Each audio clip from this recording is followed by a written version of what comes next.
A recent push by the Trump administration to reignite peace talks in Russia's war in Ukraine has led to a flurry of diplomacy to get the main players to the negotiating table. Now, on the doorstep of what will be the fourth anniversary of Russia's invasion of Ukraine, are we any closer to an end to the war? Hello and welcome to USA Today's The Excerpt. I'm Dana Taylor.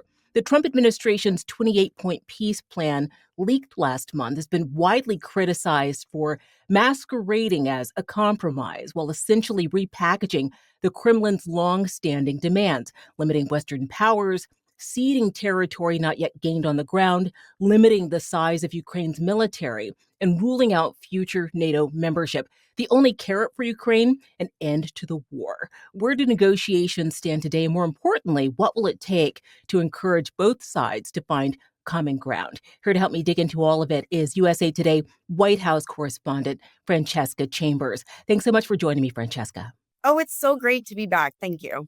President Donald Trump's special envoy, Steve Witkoff, was in Moscow this week for negotiations with Russian President Vladimir Putin. Let's start there. Was there any progress? What came out of those meetings? Well, a spokesperson for Vladimir Putin said that they had a direct exchange of views. And he said, quote, some things were accepted, some things were marked as unacceptable, end quote. But we don't know what those things were that were marked as unacceptable by Russia in the updated version of this peace plan.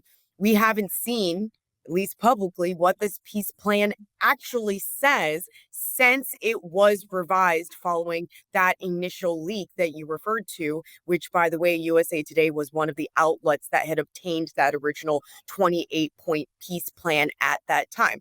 Now, what we do know from the Ukrainians today is that President Volodymyr Zelensky said that they had gotten a readout of those talks that took place in Moscow, and now they were discussing with their European allies. And after that, they would go back to work, working on some of those sticking points with the United States envoys in this process. We aren't quite sure yet when that meeting with the United States will take place. Meanwhile, President Zelensky has been on a European tour this week, starting with a meeting with French President Emmanuel Macron, one of his fiercest allies. What are the goals of these meetings, and has he been successful so far?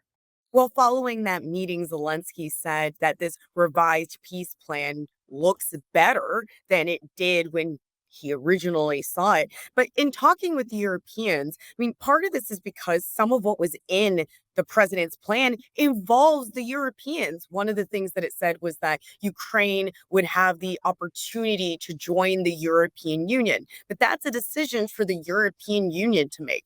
Another thing that it said was that Russia's frozen assets would be used, at least $100 billion of which, to rebuild Ukraine. But many of those assets are held in European banks. And so that's also something that would be broadly up to the Europeans. And then on top of that, the president said that there would be another $100 billion that would be used in this plan by European dollars to be used to rebuild Ukraine. Again, that would be up to the European Union and European countries to determine how much money that would be. And so there's quite a few things that were in this peace proposal that Zelensky would want to discuss with the Europeans. Another thing I should add would be these security guarantees. In the original plan, they were very vague. But what we've known about these security guarantees in the past is that while President Trump was working on the peace plan itself, as well as his envoys, it was European nations that were looking at what the security guarantees themselves would most likely look like, whether or not that would involve troops from Britain and France, which have been leading the charge on the coalition of the willing, as it's been called, as well as other nations, including Eastern European nations that could contribute troops to this. They would be there hypothetically to be peacekeepers, so to speak, after a deal would have been made. So many things that are involving countries that aren't the United States that they would also need to get input from the Europeans on. Francesca, while Russia has not yet signed on to the peace plan, Ukrainian officials and its European allies have been less than happy with it, and that's led to a revised plan. Do we know what's changed? Yeah, there's been lots of grumbling about this initial plan, which President Donald Trump said at the time, we have a plan. We think that this plan could get us to peace. And we heard from President Putin as well, saying he thought that it could be a basis of a peace agreement, but it came under severe criticism from not just some of the top European leaders, but also Republicans in Congress in the United States, including former Senate Majority Leader Mitch McConnell, who has been sparring with the administration over this. So since then, President Trump has said that it was more of a concept rather than an actual plan. And the White House, I might add, had said all along that it was a draft that would get input from both sides and that it was going to change. Now, what the draft says now, they may know, but that has not yet been made public. But we know that there were some key sticking points that were involved in that original plan. One of those was around land. In that original plan, they had said that Russia would get all of the Donetsk region of Ukraine. This is important because that includes territory that Russia hasn't fully conquered at this point. Another thing involved with the land was that they were basically going to freeze the battle lines around where they currently were and divvy them up in both Zaporizhia and Kherson in those regions. President Trump has said that part of what's taking longer here is that when you look at dividing up land, it's quite hard to say this part is going to be de facto Russian territory and this part on this side of the street is going to be Ukrainian territory. Also, some other sticking points, but land has been one of the biggest things for both Russia and Ukraine in these discussions so far. Ukraine has said all along that it wouldn't agree to any sort of a plan that gave Russia de facto control or any sort of control over territory that is Ukraine's and give it any sort of control over its territorial sovereignty. Let's talk a little bit more about the capping of the size of Ukraine's military as laid out in the current peace plan. Is there any concern that this could possibly encourage Russia to invade again for even more territorial gains? Yeah, that's absolutely what the concern is because part of the peace plan says that if either Russia or Ukraine were ever try to take back the territory that would come out of this by force, that this would be a null and void peace agreement. But the thing is that if Ukraine were to agree to that and then cap the size of its military below the levels that it was as of January of this year, then it would be harder for Ukraine to rebuild its military if the peace plan was found to be null and void and it then was allowed to increase the size of its military. That is also something that both the Europeans and the Ukrainians have pushed back on forcefully. Earlier this year, the Ukrainian army was sized at roughly 800,000 or more than 800,000 personnel for context. And this plan calls for it to be capped at 600,000. Francesca, tell me about the NATO component to the proposed peace plan. Under Plan Blank 1 involving NATO, it would keep NATO from expanding, adding new countries. It would specifically prohibit NATO from doing that, which is one of the things that has been getting pushback from European countries because it's up to the NATO alliance itself, it's 32 nations, not just the United States, to determine whether or not NATO would expand. Now, we have heard from the Secretary General of NATO that currently expansion isn't on the table when it comes to Ukraine itself, because there are multiple countries, not just the United States, that have said that they don't want to see Ukraine in NATO at this time. But the plan would bar Ukraine from ever joining NATO as well. So that's been another issue. The NATO alliance had previously said that Ukraine could join at some point when it's met all the required conditions that it laid out, some of those being anti-corruption, as well as getting their military in line with NATO standards. It never specifically said when that would happen, just when they met those things. But since then, this was during the Biden administration when that happened. The Trump administration has pushed back more forcefully on the U.S. or backing, I guess, rather, Ukraine joining NATO. We've heard that from President Trump several times. Bloomberg reported last month that it had reviewed a transcript of a call between Witkoff and a senior Kremlin official in which Witkoff appeared to be coaching the Russian as to how to approach President Trump. Is this a red herring, or does it indicate that the U.S. is giving Putin the upper hand in negotiations? That's come under scrutiny, including, again, from some Republicans as well.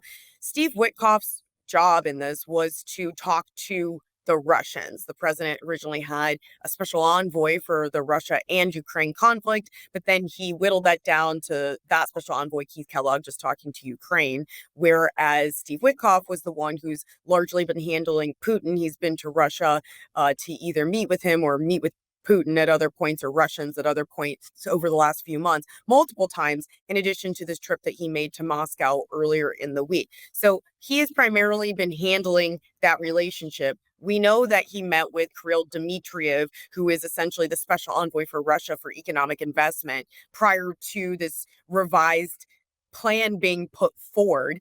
The U.S. has disputed how much of the plan was actually written by Russia or authored by Dmitriev. That was part of the leaked calls that we saw at the time that you're referring to. The U.S. has pushed back on that and said, no, this was a U.S. authored plan, even though it did have multiple things in it that were more weighted towards Russia. And that, again, has come under scrutiny. The president himself, though, has defended Witkoff and said that this is what you do in a negotiation, that you essentially try to, butter people up to try and get them to the table. And Trump has said that he's likely talked that way to the Ukrainians as well. We don't know because we haven't seen any transcripts of any potential calls between Witkoff and the Ukrainians. And again, he hasn't primarily been talking to the Ukrainians. But he has come under scrutiny repeatedly for the way that he's spoken about Russia and about the carving up of the land. Between sanctions and the cost of sustaining the war in Ukraine, Russia's economy is reportedly under strain. Is that likely to be a tipping point in making Russia more conciliatory to Ukraine's sticking points? That's what the United States and other nations have hoped all along, is that by putting sanctions on Russia, including on its oil companies, which ramped up recently, that would essentially create such a strain that Putin would eventually have to end the war because he wouldn't be able to financially afford it. The president has said that the number of soldiers that are dying in Russia is something else that could potentially strain him at some point and cause him to quit the war. But that's not what we've seen so far. In fact, while these talks have been going on, the Russian military has actually struck Kyiv, the capital of Ukraine, and it's continued to push ahead on the battlefield. So we have not seen any sign of Russia pulling back, even as these peace negotiations are taking place.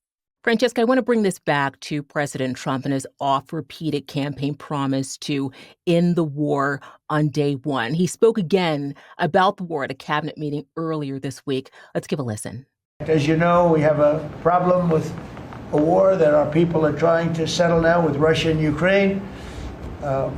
We are not involved in the war monetarily anymore. Biden gave away $350 billion like it was candy. That's a massive amount of money. And much of it in cash, a lot of it in equipment. I don't give away anything. We sell the equipment to NATO. The European nations pay us for the equipment, 100% price. And then they bring it to Ukraine or whatever they do with it. But we're trying to get that settled. I've settled 8 wars. This would be the 9th. And our people are over in Russia right now to see if we can get it settled. Not an easy situation. Let me tell you what a mess. It's a war that never would have happened if I were president. Not even a chance. And it didn't happen for 4 years. How much does the president's failure to deliver here weigh on him? He's been very frustrated. He said that he's been very frustrated with both Putin and Zelensky at times. It kind of goes back and forth to who he's been more frustrated with, depending on the week, depending on the conversations he's having at the time. He's said repeatedly that he's disappointed in Putin. He thought that because they had a good relationship, as he says, that this would be the easiest war to settle, that it would be easier. And he said this week, including in that cabinet meeting, that he was also upset that he hadn't won the Nobel Peace Prize yet for other wars that he stopped, all because, as he was putting it, that he hasn't settled this war yet. So he's certainly between the prize, between his promises. He's also raised the fact of he wants the killing to stop, that this is the one big war that he hasn't yet been able to resolve. And you talked about earlier the anniversary coming up, the 4th anniversary of the war. Another thing that's coming up is the anniversary of President Trump's inauguration on January 21st, in just a little bit over a month. And so it goes from saying he'd be able to do it within 24 hours or shortly after he took office, and he still hasn't been able to do it, and it's been almost a year. Very frustrating for the president. Francesca Chambers is a USA Today White House correspondent. Thank you so much for coming back on The Excerpt, Francesca. Thank you so much for having me. Thanks for watching. I'm Dana Taylor. I'll see you next time.